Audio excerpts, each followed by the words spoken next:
Hello friends, मेरा नाम है कमल और आप सभी का स्वागत करता हूं स्मार्टो की इस नई वीडियो में, जहां हम बात करेंगे आज हाइट एंड डिस्टेंस के बारे में। देखिए दोस्तों, हमारे पास हाइट एंड डिस्टेंस का बहुत ही यूज़ होता है। जनरल लाइफ में भी आप इसका यूज़ कर सकते हैं।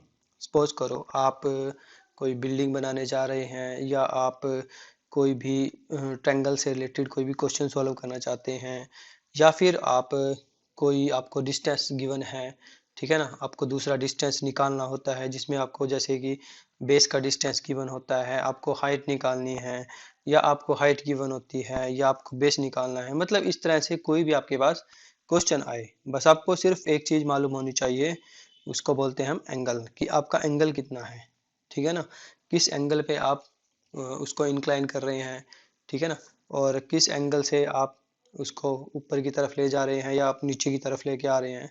तो इस तरह में आपके पास एंगल की बहुत अहमियत होती है इन क्वेश्चंस में, जो आपके हाइट एंड डिस्टेंस से रिलेटेड होते हैं। अब देखिए, हाइट एंड डिस्टेंस करने से पहले हम आपको बता देते हैं इसके बारे में। इससे रिलेटेड आपके पास क्वेश्चन पेपर में आ जाते हैं 2-3, पर ये जनरली ज़रूरी नहीं है कि हर एग्ज़ाम में आपके पास हाइट एंड डिस्टेंस के क्वेश्चन आएँ। बेसिकली आपको मैं बता देता हूँ, जो स्टेट लेवल से रिलेटेड एग्ज़ाम्स होते हैं, उनमें अक्सर हाइट एंड डिस्टेंस के क्वेश्चन पूछे जाते हैं, 2 या 3 क्वेश्चन डाले जाते हैं। पर अगर मैं बात करूँ सिंपल एग्ज़ाम्स की, जैसे कि हमारे पास हैं एचएसएससी के और एचएसएससी से रिलेटेड, या कोई भी आपके स्टेट लेवल का जो एग्ज़ाम होता है, ठीक है ना, उसमें बहुत ही कम चांस होते हैं इस टाइप के क्वेश्चन आए। पर आपके सिलेबस से रिलेटेड है ये टॉपिक भी, तो मैं इसको कराऊंगा, क्योंकि आपके जरूरी नहीं है कि आपका सिलेबस का जो पैटर्न है वो कभी भी चेंज हो सकता है, ठीक है ना। क्या पता आने वाले टाइम में एचएसएससी या फिर सीजीएल या फिर एसएससी वाले भी इन क्वेश्चंस को इंक्लूड करना स्टार्ट कर दें। तो हम इसके बात कर लेते हैं सबसे पहले एक छोटे से बेसिक कॉन्सेप्ट से, जो कि हमने अपने 10th क्लास में 11th क्लास में सीखा था। देखिए, सबसे पहले हमारे पास 3 चीज़ें जरूरी हैं समझने के लिए। कोई भी ट्रायंगल होती है, जैसे कि सपोज करो हमारे पास एक ट्रायंगल है, ये हमारे पास है ए, ये है बी और ये है सी। हमने एक ट्रायंगल बनाई है। ध्यान रखेंगे, जो हाइट एंड डिस्टेंस वाले क्वेश्चन होंगे उसमें एक ट्रायंगल आपकी राइट एंगल होनी चाहिए। मतलब जो ट्रायंगल है आपकी, वो 90 डिग्री का कौन तो जरूर बना होगा उसको, चाहे वो एंगल ए पे बने, चाहे बी पे बने, चाहे सी पे बने, कहीं ना कहीं एंगल जरूर बनेगा 90 डिग्री का, अगर आपको हाइट एंड डिस्टेंस के क्वेश्चन करने हैं। अगर नहीं, आपके पास हाइट एंड डिस्टेंस का क्वेश्चन में कोई 90 डिग्री एंगल नहीं है, तो आप उसको बनाएंगे किसी न किसी तरह से, परपेंडिकुलर करके या किसी न किसी एडजस्टमेंट से। आपको एक 90 डिग्री एंगल जरूर चाहिए। अब देखिए, 90 डिग्री का एंगल ही की बात क्यों कर रहा हूँ मैं, कि 90 डिग्री का एंगल आपको जरूर चाहिए, क्यों चाहिए। देखिए, जब आप 90 डिग्री एंगल आपको पता होता है ना, तो जब आपको ये एंगल पता है, तो इसके सामने वाला एंगल आप ऑटोमेटिकली निकाल सकते हैं। सपोज करो एंगल आपके पास है थीटा, तो ये एंगल कितना आएगा, ये एंगल हो जाएगा 90 माइनस थीटा। अब देखिए, 90 माइनस थीटा ही क्यों किया मैंने, क्योंकि मेरे को पता है कि ट्रायंगल के तीनों जो कोण हैं, तीनों जो एंगल होते हैं, उनका सम हमारे पास होता है 180। कोई भी ट्रायंगल हो, उसके तीन कोणों का योग 180 होता है। आपको ए एंगल नोन है, 90 डिग्री का है ये, प्लस एंगल भी आपके पास थीटा है, ठीक है। एंगल सी आपको निकालना है, इज इक्वल टू 180। अब एंगल ए आपके पास 90 गिवन है, plus theta plus angle C is equal to 180। तो एंगल सी हो जाएगा हमारे पास 180 माइनस 90 माइनस थीटा। तो ये अल्टीमेटली आ जाएगा हमारे पास angle C is equal to 90 minus theta. तो इसलिए यहाँ पे जो है एंगल सी जो है वो 90 माइनस थीटा बन जाएगा। क्लियर है दोस्तों। अगर ये एंगल आपको 45 का गिवन है, तो आप इसको आसानी से लिख सकते हैं, ये भी 45 का है। ये एंगल 30 का है, तो दूसरे वाला 60 का है। ये 60 का है, तो वो 30 का है। तो ये अंडरस्टैंडिंग आप अपने आप कर सकते हैं कि अगर ये एंगल 30 का है तो वो 60 का होएगा, और अगर ये 60 का है तो वो 30 का होएगा।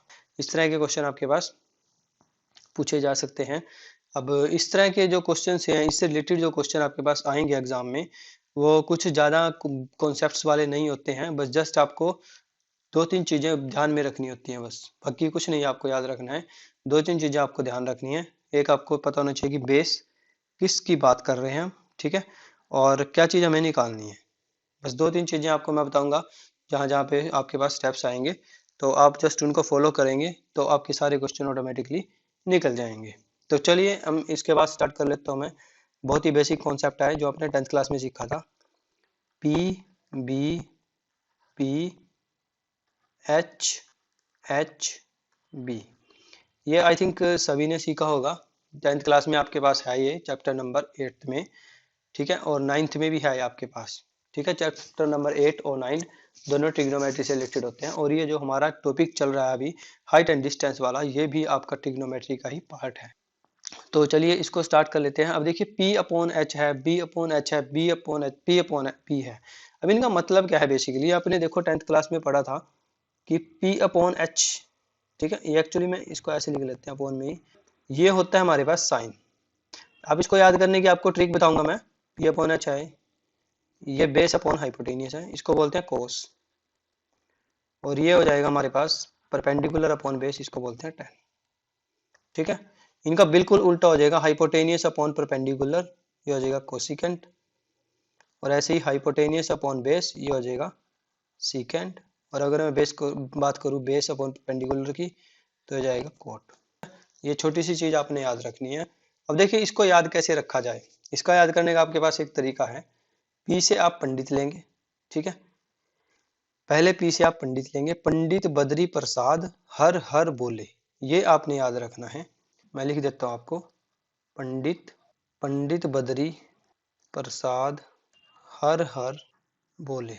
ये भी इसको ऐसे याद रख सकते हैं, देखो बहुत ही आसान सी ट्रिक मैंने आपको बताई है, पंडित बद्री प्रसाद हर हर बोले।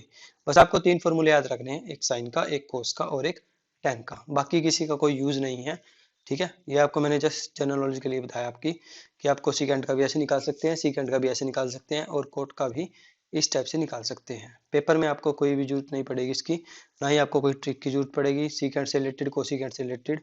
बस आपको जो 3 चीजें याद रखनी है वो रखनी है, साइन कोस और टेन की वैल्यूज क्या क्या होती हैं, बस, ठीक है दोस्तों।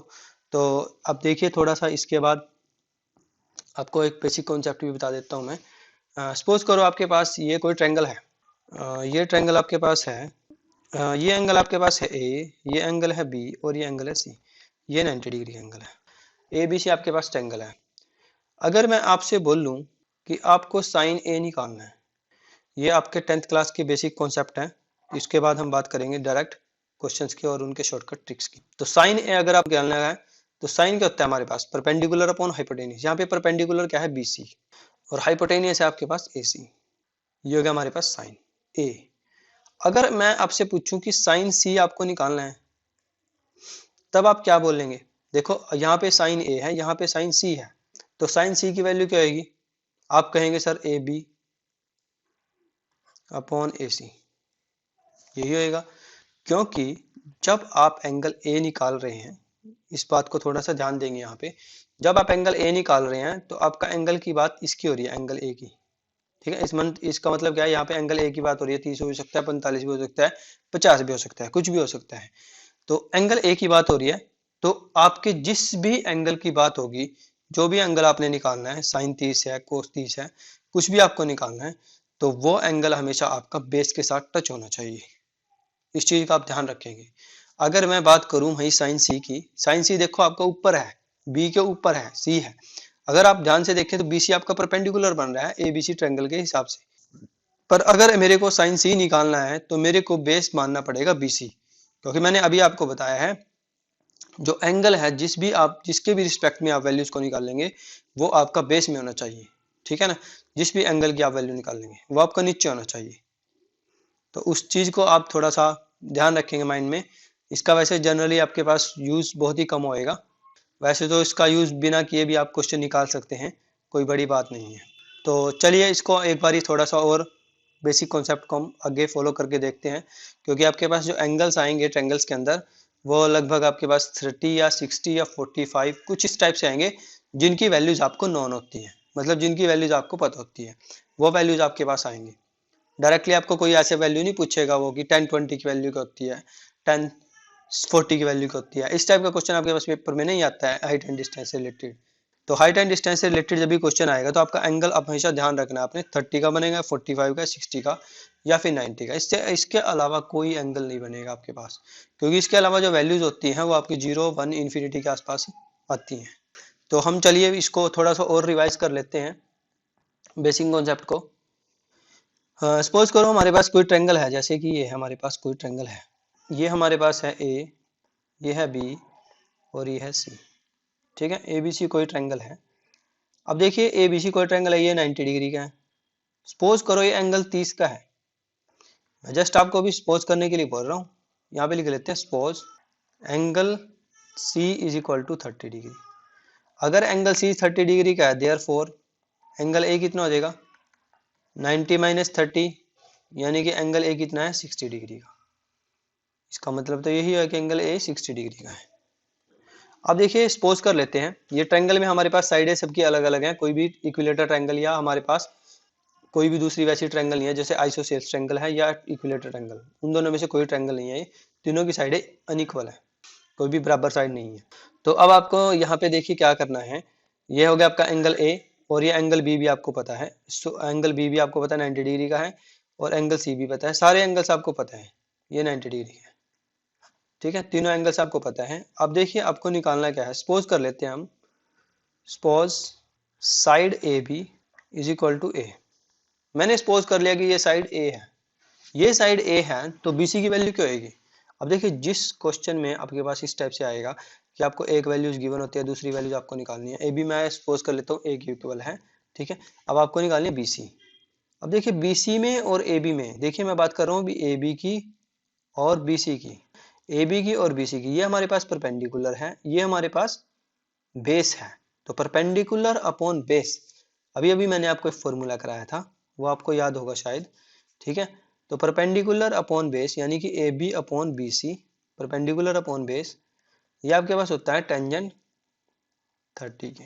टेन 30 की वैल्यू जो आएगी A B upon B C. अब आपको ए बी की वैल्यू तो पता है ए, बी सी की वैल्यू आपको निकालनी है।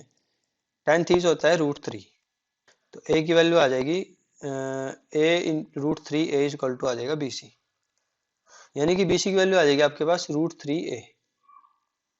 अब इसका बेसिक कॉन्सेप्ट क्या है, मतलब कहने का क्वेश्चन का क्या है, अगर ये साइड ए है, अगर ए बी ए है, ए बी की वैल्यू कुछ भी हो सकती है, तो बी सी की वैल्यू आएगी ए √3। ठीक है ना, अगर ए बी आपके पास 50 है तो बी सी की वैल्यू हो जाएगी 50 √3। सिंपल सी बात ये है बस। अगर ए बी आपके पास 30 है, ए बी अगर 30 है तो बी सी की वैल्यू आ जाएगी 30 √3। बस ये आपके बेसिक कॉन्सेप्ट आपको याद रखना है। क्लियर है दोस्तों। तो चलिए अब इसके बारे में थोड़ा सा और डिस्कस कर लेते हैं हम। अब हमें अगर ए सी की वैल्यू निकालनी हो तो ए सी की वैल्यू के लिए हम पाइथागोरस थ्योरम लगाएंगे, क्योंकि हमें पता है। अब डायरेक्ट भी निकाल सकते हैं, कोई इशू नहीं है इसमें, आप डायरेक्ट भी निकाल सकते हैं। आपको डायरेक्ट निकाल के दिखा देता हूँ मैं, अदरवाइज आप पाइथागोरस थ्योरम भी लगा सकते हैं, दोनों आपका सही निकलेगा। अब देखिए मैं अगर ए सी में और ए बी में, अब देखिए परपेंडिकुलर है और ये है हाइपोटेनियस। परपेंडिकुलर और हाइपोटेनियस वाला केस आपने पढ़ रखा होगा। जो वैल्यू है परपेंडिकुलर अपॉन हाइपोटेनियस वो होती है साइन की। तो परपेंडिकुलर में लिखता हूँ ए बी, अपॉन में हाइपोटेनियस में लिखता हूँ ए सी, और इधर आ जाएगा साइन 30। ठीक है, तो A B is equal to, A B की वैल्यू कितनी है हमारे पास ए, अपॉन ए सी की वैल्यू आपको निकालनी है और इसकी वैल्यू होती है 1/2। तो ए सी की वैल्यू आ जाएगी 2a, तो यानी कि ये वैल्यू आ जाएगी हमारे पास 2a। तीनों वैल्यूज आपके पास आ गई हैं, ए सी की वैल्यू भी आ गई, बी सी की वैल्यू भी आ गई और ए भी आपको मैंने लेट करके करवाया था। सिंपल सी बात ये है। अब देखो अगर आपके पास हाइट गिवन है, अब देखो क्वेश्चन कितना आसान हो जाते हैं। अगर आपको हाइट गिवन है, सिर्फ हाइट आपको सपोज करो 25 गिवन है आपको हाइट, और आपको बताना है कि डिस्टेंस कितना है उस बिल्डिंग से लेके उस पॉइंट तक का, तो आप यानी कि बीसी आपसे पूछा गया है तो आप सीधा लिख देंगे 25 √3। अगर वो आपसे पूछे कि एसी कितना है तो आप एसी के लिए डायरेक्ट लिख दोगे 2 × 25, 25 दूनी हो जाएगा 50। ठीक है, इस चीज ये करते टाइम आपने एक चीज का ध्यान रखना है हमेशा, यहाँ पे एंगल 30 का होना चाहिए, नीचे एंगल 30 का होना चाहिए बेस में, तभी आप इन तीनों को अप्लाई करेंगे, अदरवाइज आपका गलत हो जाएगा। ठीक है, या आप इसको दूसरे तरीके से भी याद रख सकते हैं। जो एंगल 30 है उसके सामने वाली साइड ए होती है, और जो एंगल 60 है उसके सामने वाली होती है √3a, और जो एंगल 90 वाली है उसके सामने वाली होती है 2a। अब इसको ऐसे भी याद रख सकते हैं, जैसे भी आपको याद रखना है वैसे आप याद रख सकते हैं। तो ये आपके पास एक बेसिक क्वेश्चन था, बहुत ही आसान है, कोई मुश्किल नहीं है इस क्वेश्चन में। आई होप आपको समझ में आ गया होगा कि किस तरह से आपके पास अब रेगुलर क्वेश्चन चलेंगे। बस आपने जो फॉर्मूले हैं वो थोड़े से एक बार याद रखने हैं, पंडित बद्री प्रसाद वाले, और उनको जस्ट आपने फॉलो करना है। बाकी इस चैप्टर में बहुत ही आसान क्वेश्चन है, ठीक है। आप इसमें 2 या 3 नंबर का जितने का भी आपके पास आएगा आप उसमें फुल मार्क्स ले सकते हैं। तो चलिए हम क्वेश्चन स्टार्ट कर लेते हैं। सबसे पहले तो चलिए दोस्तों, हमारे पास क्वेश्चन है, a ladder is attached to a wall making an angle 60 degree with the ground if the length of the ladder is 19 metre then find the distance of the foot of the ladder. आपको distance निकालना है foot of the ladder का। अब देखिए question कैसे पूछा गया आपसे। देखिए सपोज करो ये हमारे पास है कोई वॉल, इसके साथ एक अटैच की गई है हमें लैडर, यानी कि जिसको हम पौड़ी बोलते हैं हिंदी में। ये हो गया हमारे पास ए, ये बी और ये सी, इसके साथ अटैच की गई है और वो कितने एंगल बना रही है, 60 डिग्री का एंगल बना रही है with the ground if the length of the ladder is 19 metre. Length कितनी है लैडर की। अब देखिए लैडर कौन सी है, ये पौड़ी तो आपके ऐसे ही जाएगी ऊपर चल के, तो ये 90 मीटर हमारे पास हो जाएगी लेंथ, ठीक है। Find the distance of the foot of the ladder, यानी कि आपको क्या निकालना है, डिस्टेंस निकालना है, यानी कि आपको बीसी निकालनी है, ठीक है, ये आपको निकालना है। अब देखिए एक चीज़ का ध्यान रखेंगे, पहले मैं आपको इसमें सिंपल तरीके से कराऊंगा जैसे आप 10th +2 में करके आ रहे हैं, उसके बाद मैं आपको इसकी शॉर्टकट ट्रिक कराऊंगा। तो सबसे पहले हम बेसिक कॉन्सेप्ट समझ लेते हैं जिसको हम ट्रेडिशनल मेथड बोलते हैं। ट्रेडिशनल मेथड से पहले हम आपको करा देता हूँ इसको। देखिए ट्रेडिशनल मेथड क्या आता है, जो वैल्यूज आपको गिवन है और जो आपको निकालनी है फॉर्मूला आपने उसी में ही लगाना है, ये आपको ध्यान में रखना है बस। जो वैल्यूज गिवन है और जो वैल्यूज आपको निकालनी है उन दोनों में फॉर्मूला लगाना है बस। ये हमारे पास बेस है और ये हमारे पास हाइपोटेनियस है।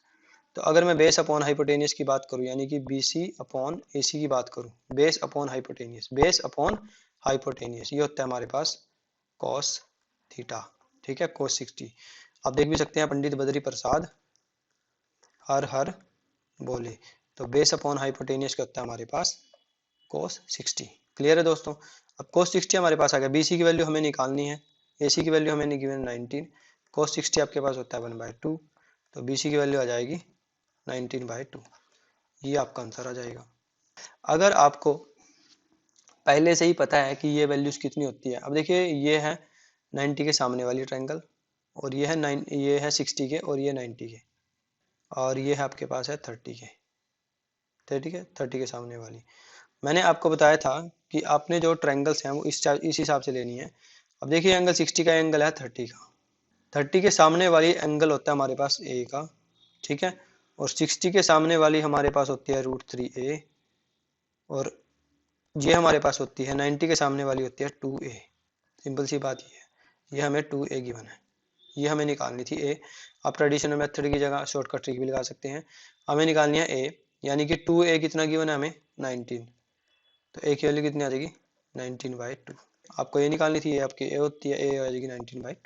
तो इस तरीके से आप ये मेथड भी यूज़ कर सकते हैं, ये भी बहुत आसान है, कोई मुश्किल नहीं है। अगर आप ट्रेडिशनल मेथड से करेंगे तब आपको थोड़ा सा टाइम ज़्यादा लगेगा, बस आपको 5-7 सेकंड का फ़र्क पड़ेगा।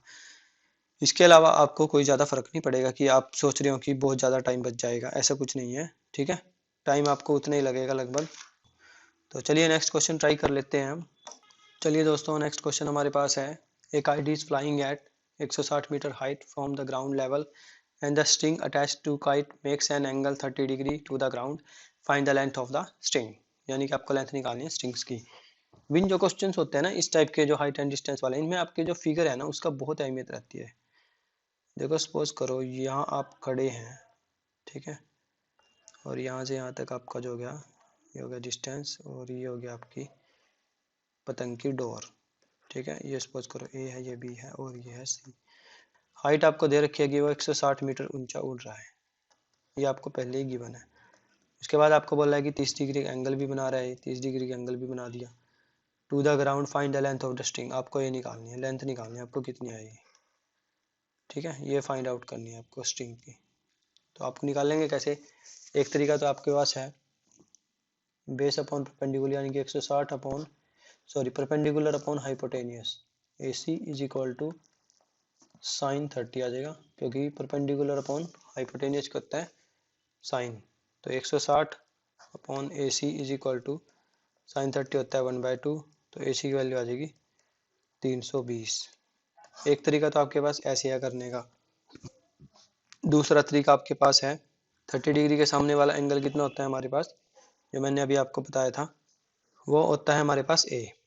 तो A आपको गिवन है 160 और 60 के सामने वाला एंगल कितना होता है, ए की वैल्यू आ जाएगी 160 और जो हमारे पास बी के 90 के सामने वाला एंगल कितना होता है, 90 के सामने वाला जस्ट बिल्कुल सामने वाला यानी कि ए सी हमारे पास कितना होता है 2a।